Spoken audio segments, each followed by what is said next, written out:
Good morning. How y'all doing? You'll have to text me, I'm afraid. I'm trying to figure this out. Can you hear me? Oops, wrong mouse. Let's get rid of that. Okay. So we're starting. Can everybody hear me? I'm watching your comments come in. I see Margaret and Trish and Mark and Carol are there. Can anybody hear me? Bill MacArthur just came in. That's good. Yes. Margie. Amy. Good. Katie. Okay, excellent. Very good. I have to say, I'm a little nervous about this. I'm hopeful that it'll go without too much difficulty. What I want to do is do more of this and probably try and institutionalize at least some kind of interactive thing on Sunday mornings before the recorded service. This is kind of one way, so you guys will be having to text me, but there are other ways of doing this, of course. Zoom is another one. If you all are familiar with Zoom, we should all know what Zoom is at this point in almost 4 months of dealing with this COVID thing. One thing you should be aware of, I did a little test yesterday and popped up, and one thing you should be aware of is that there's about a 15 to 20 second lag between what I say and what you hear. And so just be aware that if you want to make some comments or ask some questions as we go along. So what I'm going to do today, hey Corey, good to see you. Hey Melissa, I am frozen, but it may be me. Well, let's hope I'm not frozen to everyone else, am I? Okay. I'm still talking to the round disc, but I'm imagining y'all are out there. What I want to do today is go through the survey, or at least as much of the survey as we can, because I'm going to stop at no later than 3/4 of an hour at 10:45. And what we don't cover today, we'll pick up next Sunday. What I want to do. Thank you, Katie. I appreciate that. I need some reinforcement here. What I want to do is go through the survey. And I've also got some materials that I wanted to talk to you all about in terms of moving forward with worship. We haven't gotten the green light to go ahead with that, but we are in the process of making plans. And I want to share during these times what the vestry and I and other folks have been thinking about. But let's look at this survey. We had 101 responses to the survey, which is an excellent sampling. My experience of surveys usually is you get about 25%. Hey Reba, I'm watching as they come on in. Good. I see that Melissa can hear me now.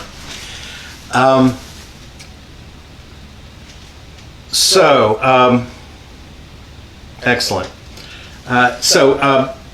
What we'll do is we'll get right into it and talk about some of the things that it revealed, if I can get this thing to work properly.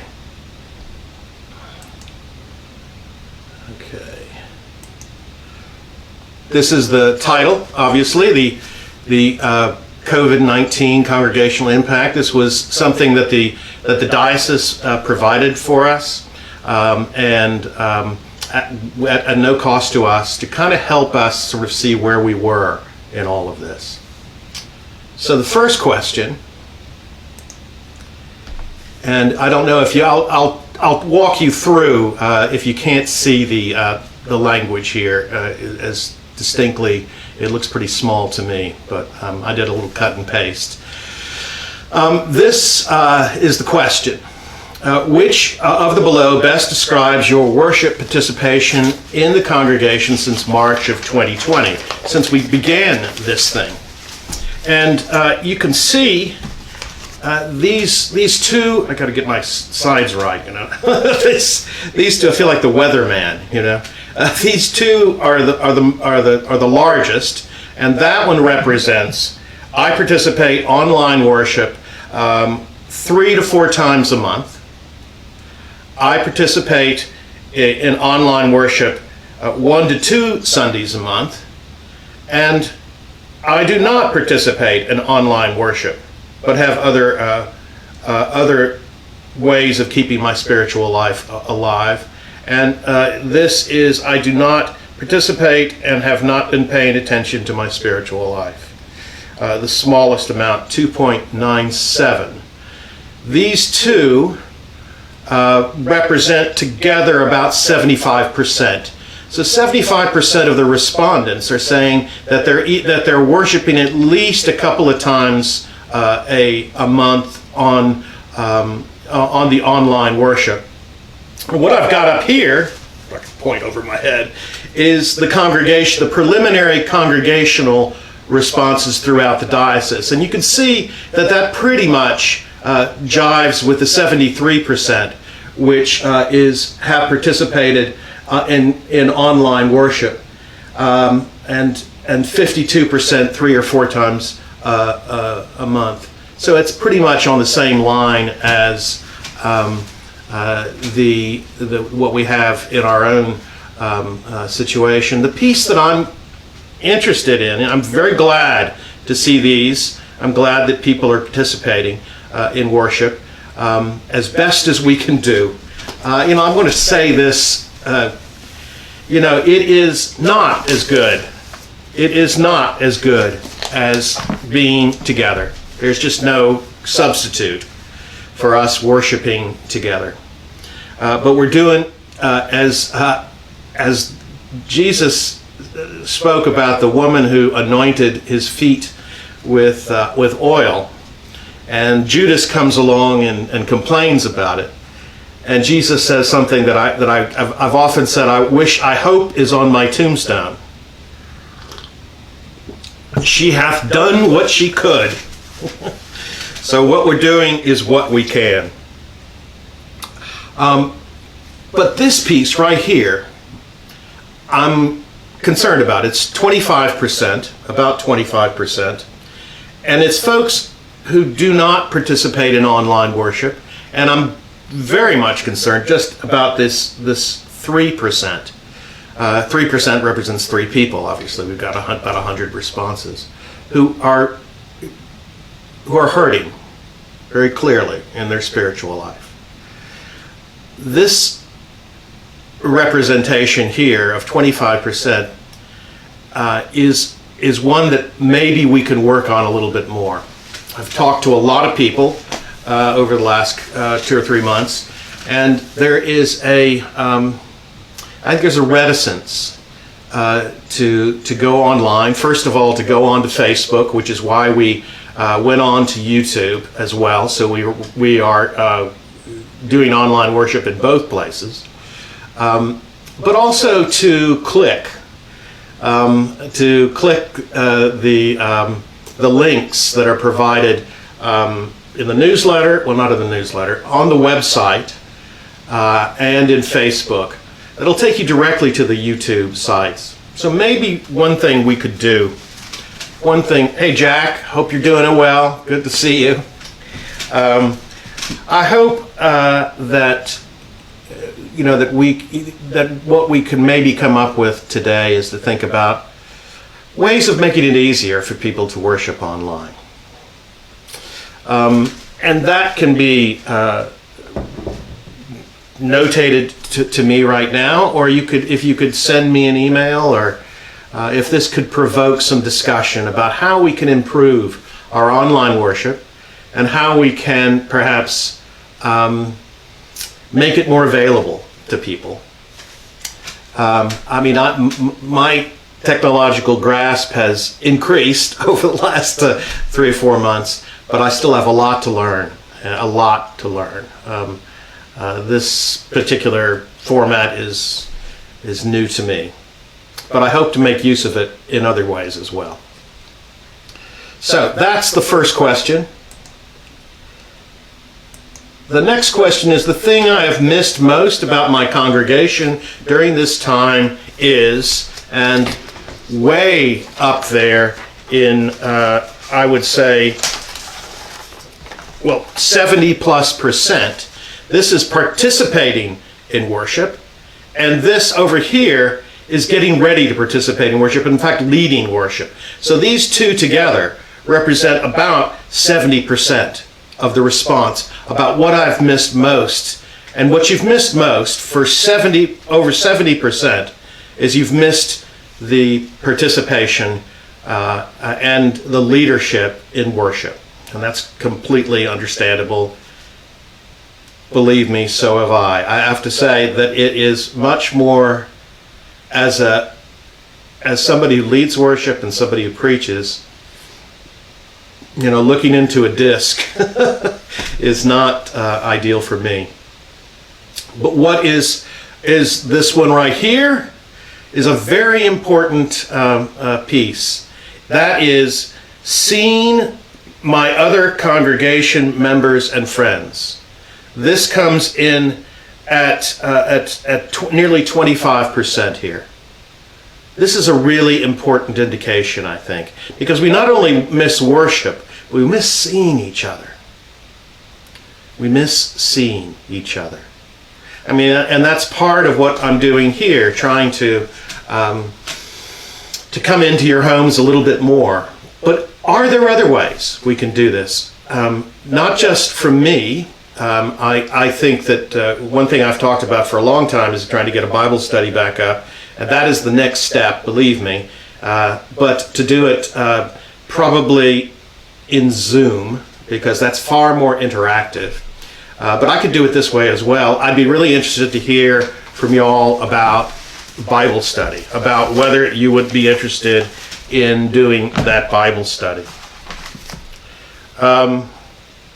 Hey Tony, good to see you. What other groups are there in the congregation that could be connecting, not from the hub of the church, but across seeing each other, like the ECW or the Daughters of the King, or I'm not forcing anybody to do any of this, but I think one way of connecting with one another is to use some of this technology. And of course, I did a little learning module with Donna Moat, who's been up here many times. She's the airport chaplain, but she does incredible other work, a lot of work of teaching in this diocese, especially to clergy. But she suggested, the old phone tree. Just picking up the telephone and connecting with people. If you need a directory, we certainly can provide one. But just reaching out, if God is talking to you and saying that this person needs to hear from you, that may be a good way of addressing this particular issue. This is how we gather. So, hey Margie, good to see you. What the diocese said over here above my head is about 46% miss worship and 30% miss seeing us. We're much bigger on missing worship than the general sense of the diocese, but we're about the same in terms of missing each other. So again, we're kind of tracking along the same way.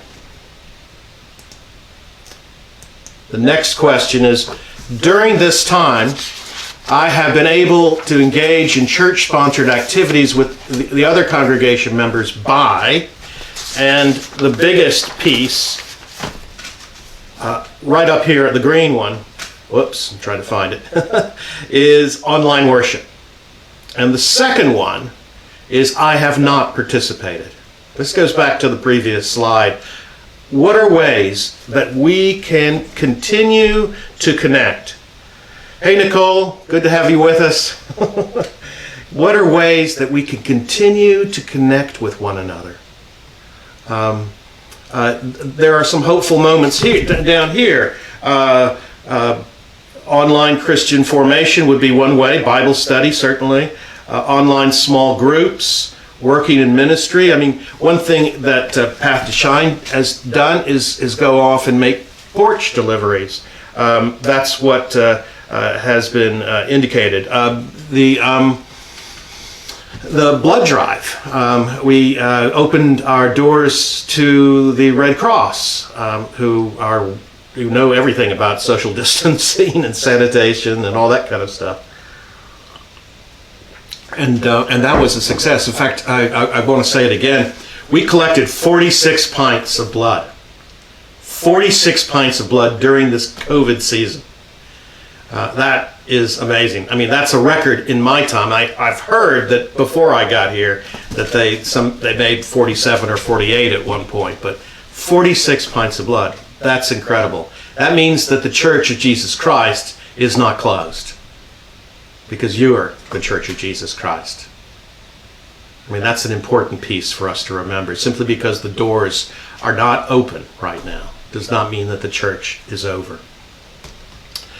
The next slide is, whoops, these are some indications. Posted blood, Path to Shine.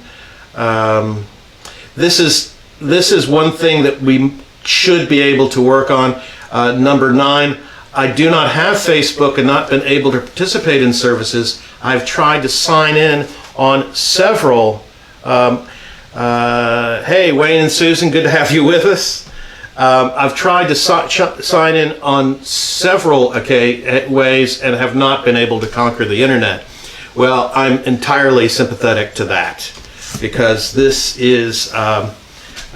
technology is a difficult thing, and sometimes we need a 14-year-old or a 24-year-old to come over. Who was I talking to? I was talking to Carrie Happy, and they are doing Zoom calls with their family that are spread out all over the country. You see, that could, and of course it's facilitated by a 20-something, but that could be something that this season can help us to do, to reach out to people that we haven't reached out to as frequently or as virtually as we have in the past. So one thing we've talked about in the office is how we can help, and those are other things I'm looking from y'all to help us to facilitate these things. Okay, the next question. I believe our congregation has done a good job at adapting during this pandemic so that we can stay connected.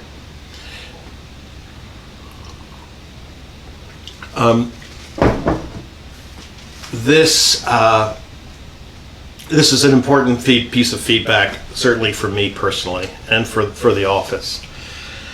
What we see is that let me get the finger up here. Where is it? Okay. You see, this is agree, this is strongly agree, and this is tend to agree. So this kind of quadrant right here is a positive one, and that adds up to about 84%. So 84% tend to agree that we've done a good job at adapting during the pandemic. That doesn't mean we're going to sit on our laurels. We've still got lots of things that we can do, and that is something that we are still looking into. More virtual things, but also other things as well, which we'll talk about more. But we can't also ignore that certainly 10% of the congregation, 10% of the respondents, had negative responses to what we are doing here. And I would like to know more about that. What is it that we can do better? Short of opening up, which we have not yet gotten the green light on that, but I'll talk more about where we are with that. But if you could give us more response about that would be terrific. Oh, looks like Tamer is there. Tamer, cheers. Okay. I'm looking at what the diocese came back with. 71% of those across the diocese were positive about the way they've adapted, and 75% say this time away has made them more grateful for the church. And that's the next. Is that the next slide? I think.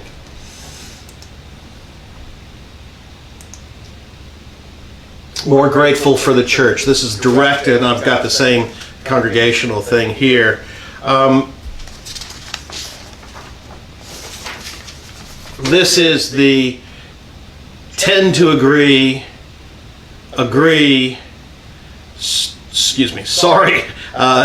strongly agree. This quadrant right here is sort of the positive quadrant.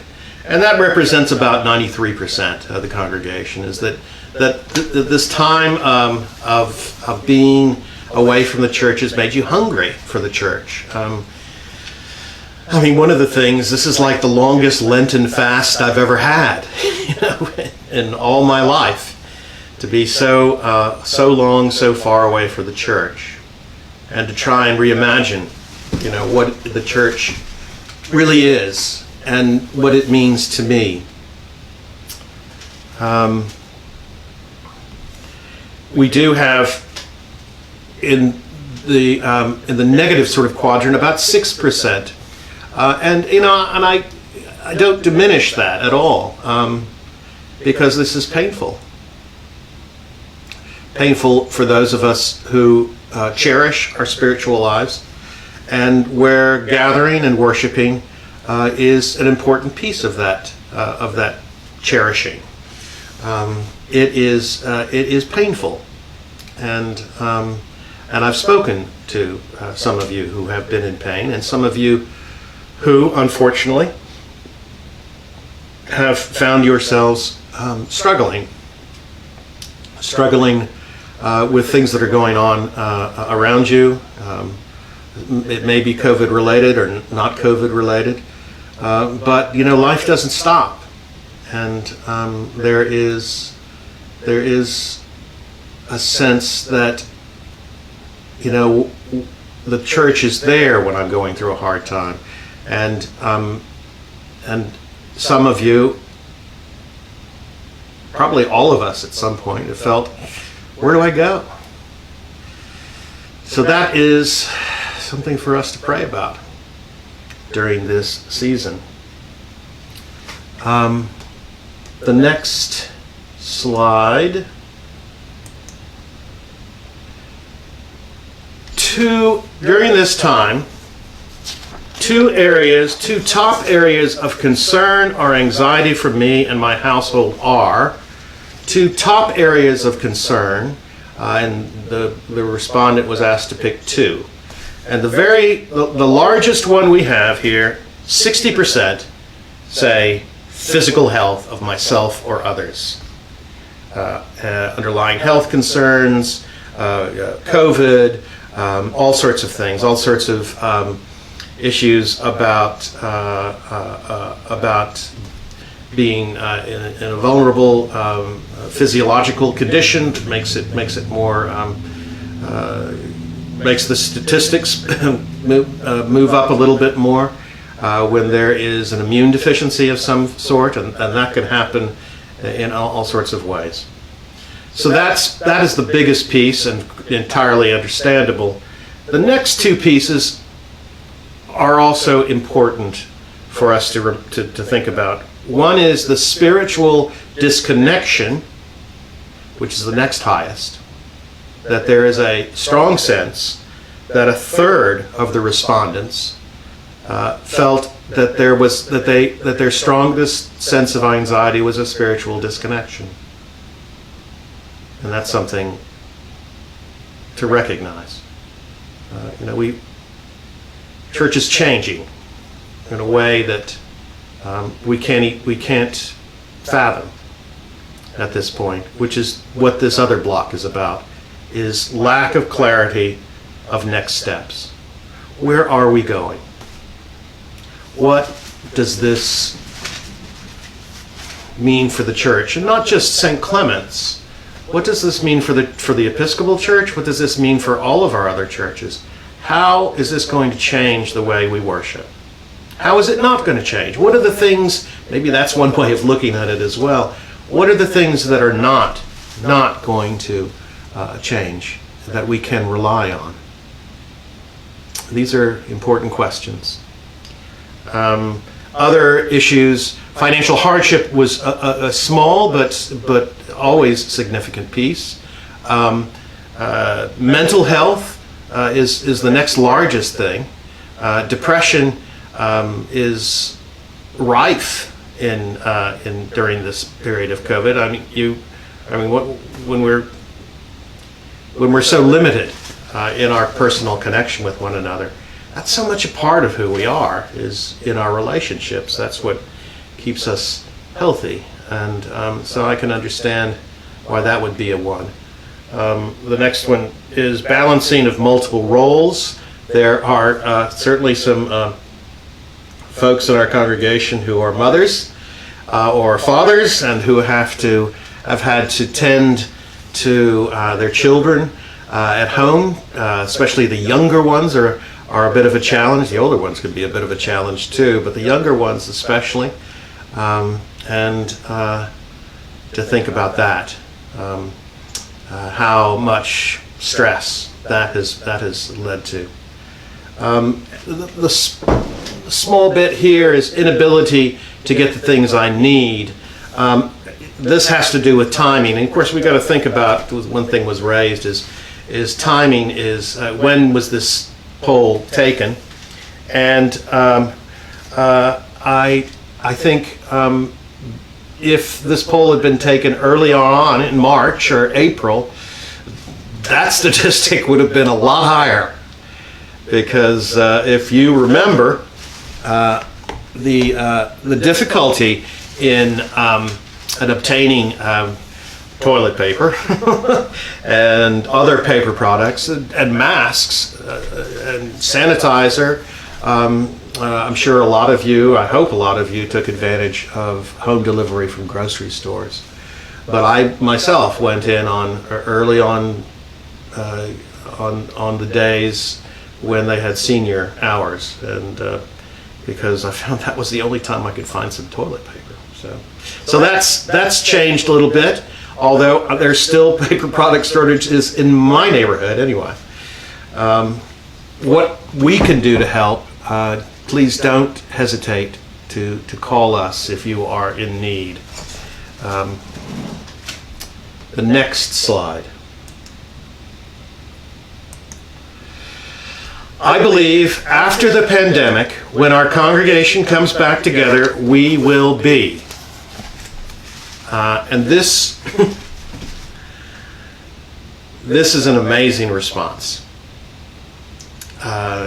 Because one of the things that I see really in this whole survey, this well-responded survey, as I said, 101 respondents on this, is the immense faith and hope that so many of you are able to exhibit.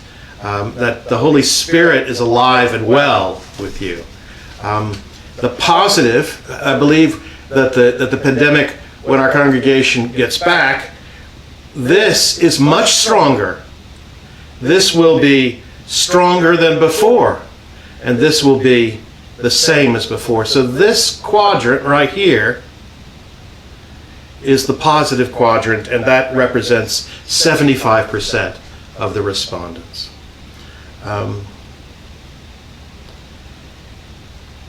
I go up and down myself, so I'm not unsympathetic to folks who are not feeling quite so positive about things. But when I see what we've accomplished, and I see how people have pulled together, I am really kind of amazed. And I'm so grateful that for this congregation, and for the hopefulness that you have displayed. I do get down myself. I have to be honest about that. But this also, as the bishop keeps on telling us, we meet with the bishop every other week. This is an opportunity for us to do things that we have never done before, and that has certainly been the case with me. God, what is God calling us to do? What is God calling us to do in this time? And the fact that we're continuing to seek out that question, I think, is evidence that we are moving through this season in a faithful and hopeful way. It's not to say that there aren't times when we start to question it, but the hope and the desire to move forward is extremely just wonderful to me. I have to say, one thing I was mentioning to somebody about a lot of distress that all of us have been going through during this period of time, and it's created a lot of divisions. We can't ignore that. There's a divisiveness in the country, which seems to be related to this COVID and the response to it. But I am so grateful to be part of the church, because what I see in y'all are people who have been shaped and formed in loving your neighbor, shaped and formed in caring for the community around you. So much of this is a natural part of the work of the Holy Spirit, which has been a part of your life for such a long period of time and is not going anywhere. The church, and not only our church, but so many other churches, are doing so many things. And because this is caring for the world around us is just what we do. So,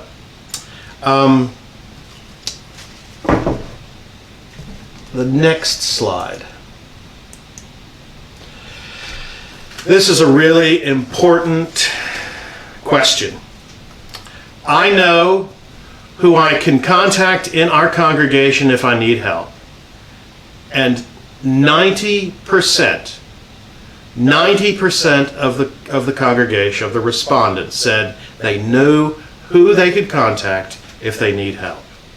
That doesn't mean that this is unimportant.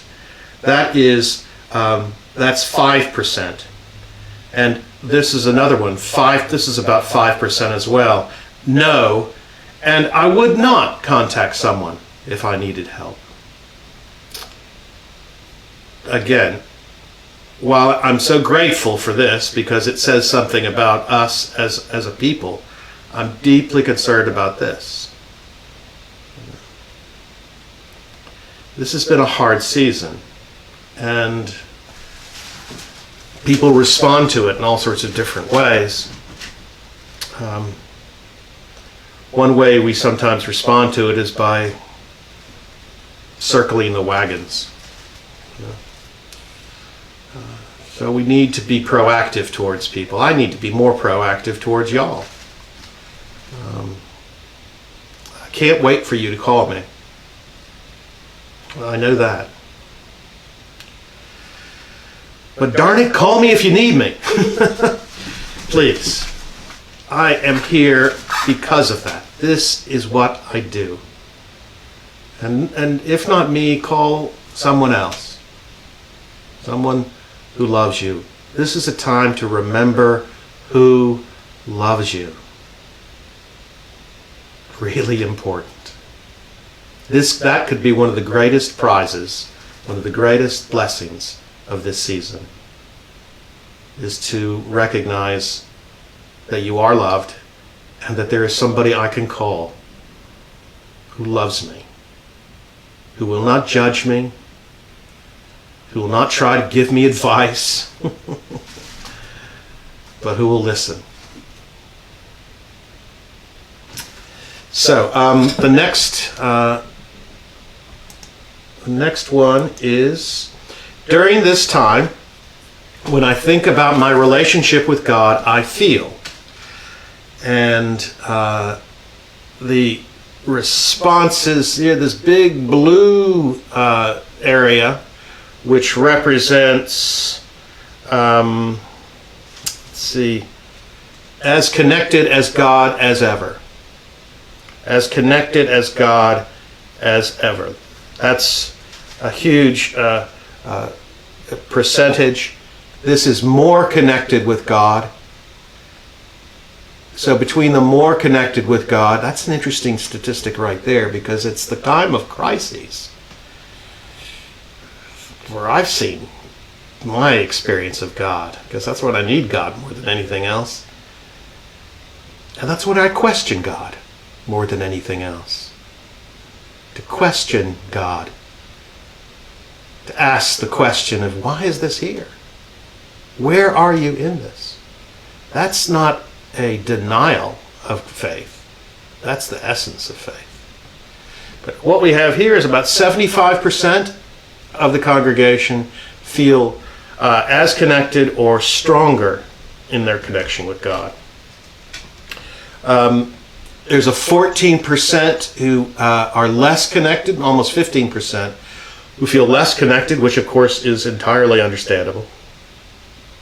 And a small percentage of 13%, almost 13%, which just simply don't know. Which is another faith standing, not to know. The next slide.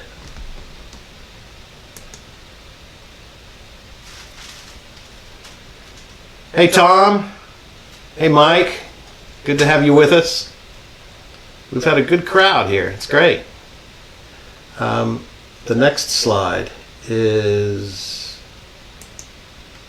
when I think about my spiritual walk and spiritual health during this time, the things I have found helpful have been, and this is check all that apply here, check all that apply.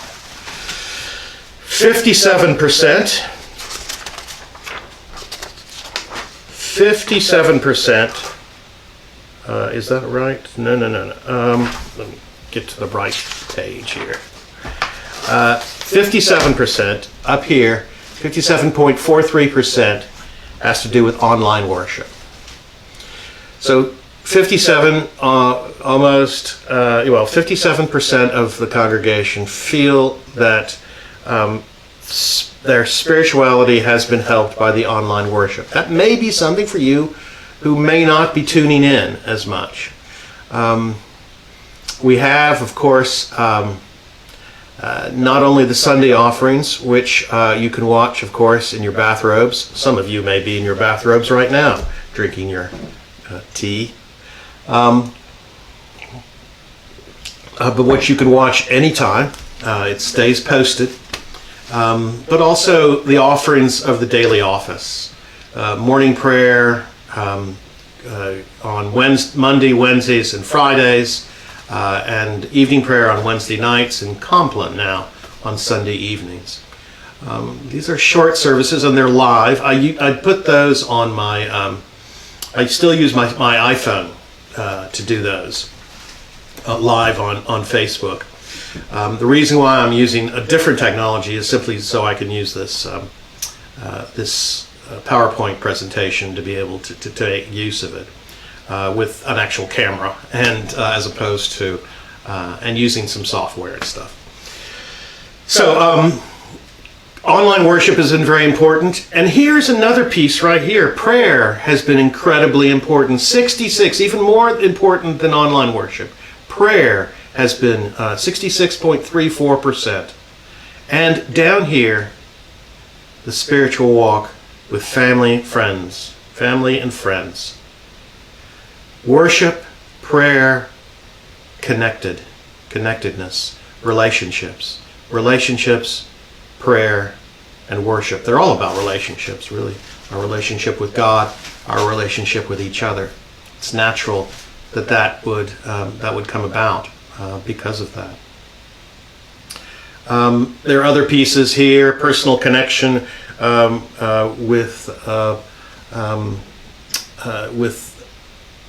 people in the church. Daily devotions is an important piece right here. Our day by day has come in. If you'd like a day by day and you haven't obtained it yet, we've still got a few copies here that are available that we could mail to you if you can't come by and pick them up during regular office hours. So there are different ways people have been trying to work on their spiritual health and spiritual walk. And once again, connecting with others. I mean, that's the second largest thing after prayer. Call people up.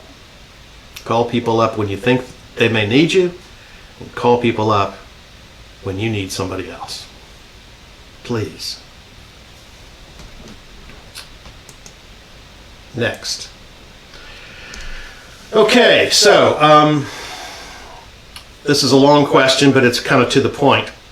Our bishop has created some requirements for regathering, which the congregation will be following. If those requirements were not in place, the time we are allowed to regather, what precautions would you need to have in place to attend worship as regularly as you did before? Check all that apply. There are two things about this chart that are interesting.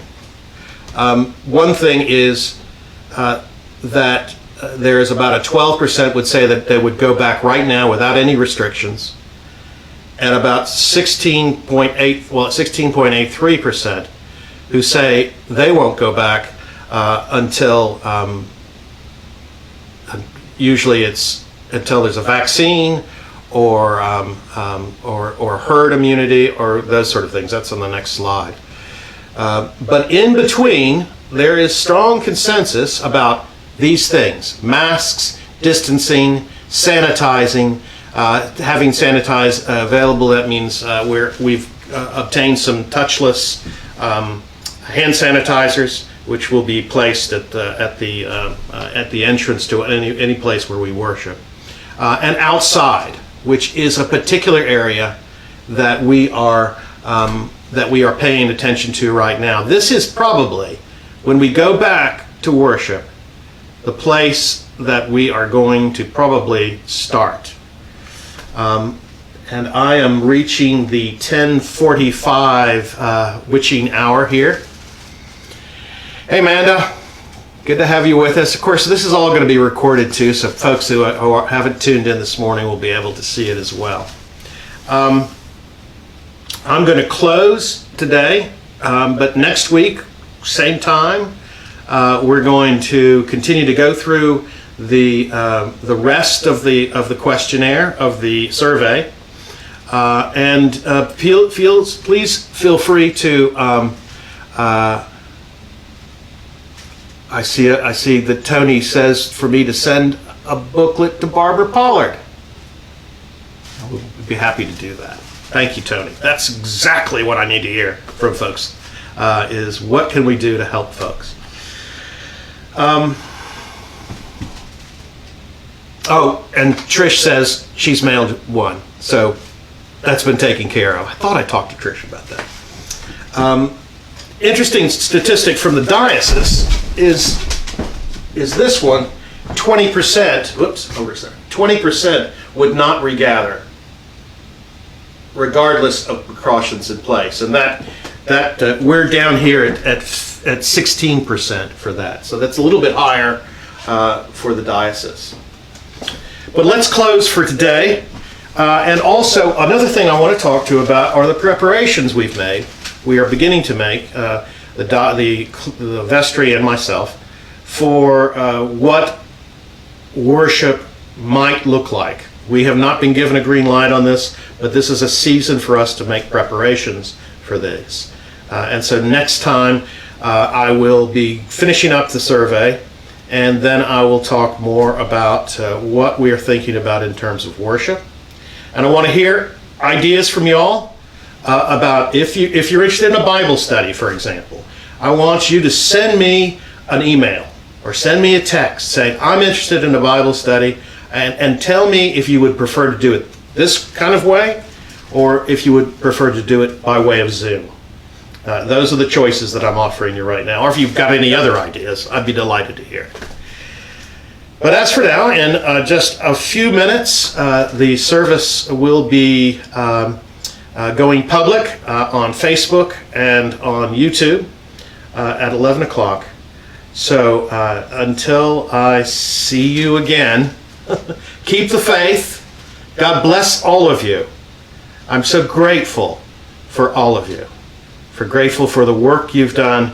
Grateful for the presence that I feel, even though it's just a round disc I'm looking at. I'm seeing all of you. God bless you.